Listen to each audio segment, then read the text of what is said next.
Волшебная копейка. Притча о тех, кто ослеплен жадностью. Нашел человек на дороге копейку. Поднял, положил в сумку и пошел домой. Идет и думает. Эх, ну что это за находка? Копейка. Вот если бы я нашел рубль, можно было бы детям сладости купить. А если бы мне 100 рублей? Порадовал бы жену обновкой. А вот если 1000? Нет, 10 000. И не рублей, а долларов. Вот это была бы находка. Купил бы на ферму трактор. Отремонтировал дом. Надстроил 2-й этаж. Родителей забрал бы к себе. А то ведь живут в старой развалюхе в соседней деревне. А жить вместе и им было бы веселей и приятней. И только он это подумал, глядь, а в сумке 10 000 долларов. Вот это удача, подумал он. Копейка-то волшебная. Интересно, а если я 1 000 000 долларов попрошу? И только эта мысль промелькнула у него в мозгу, сумка тут же наполнилась пачками со 100-долларовыми купюрами. «Вот это да!» – воскликнул человек. «Как же мне повезло!» Забросил он сумку с 1 000 000 за плечо, идет и рассуждает.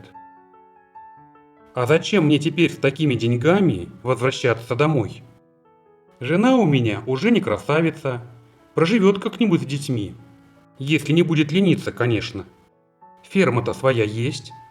С голода не умрут. А родители уже совсем старики, дотянут свой век и в развалюхе. Им ведь не так много осталось. Поеду-ка я в город. Куплю особняк, Мерседес, возьму себе жену помоложе. И с 1 000 000 поживу, как и следует богатому человеку. В роскоши и в свое удовольствие». И вдруг чувствует, сумка-то его полегчала. Снял он ее с плеча, раскрыл. А в сумке уже никакого 1 000 000 нет. Только 1 копейка. Взял он ее в руку, а волшебная монетка превратилась в мыльный пузырь и лопнула.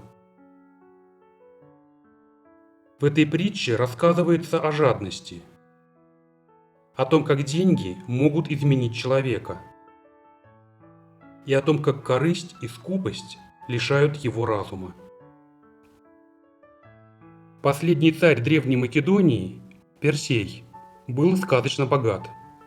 Когда ему пришлось воевать с римлянами, он собрал хорошую наемную армию, привлек на свою сторону соседей. Несколько раз римляне были разбиты. Но Персей, ослепленный жадностью, не выдал жалования наемникам, не заплатил то, что пообещал союзникам. И все покинули Персея. И когда римляне опять вторглись в Македонию, он бежал, захватив с собой свои сокровища. Но его догнали, золото отобрали, а самого в рубище с позором провели по улицам Рима во время триумфа полководца, который захватил Македонию. Князь Меншиков обворовывал государственную казну и скопил огромное богатство.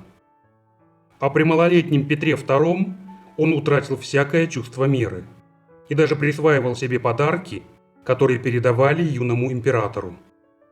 Враги воспользовались тем, что жадность ослепила всесильного временщика, и Меншикова отправили в ссылку в Березов. Его лишили всего, что он имел, в том числе и миллионов, которые он держал в заграничных банках. Умер Меншиков в простой крестьянской избе. Нынешние временщики грабят сырьевые богатства России, наживают миллионы, покупают яхты и дворцы в Лондоне, прячут деньги в офшорах, купаются в роскоши. Но рано или поздно их всех ожидает участь людей, которые были ослеплены жадностью.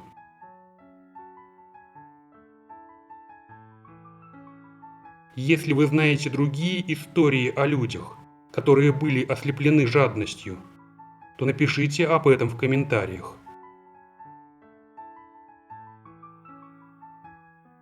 Ставьте лайки, подписывайтесь на канал.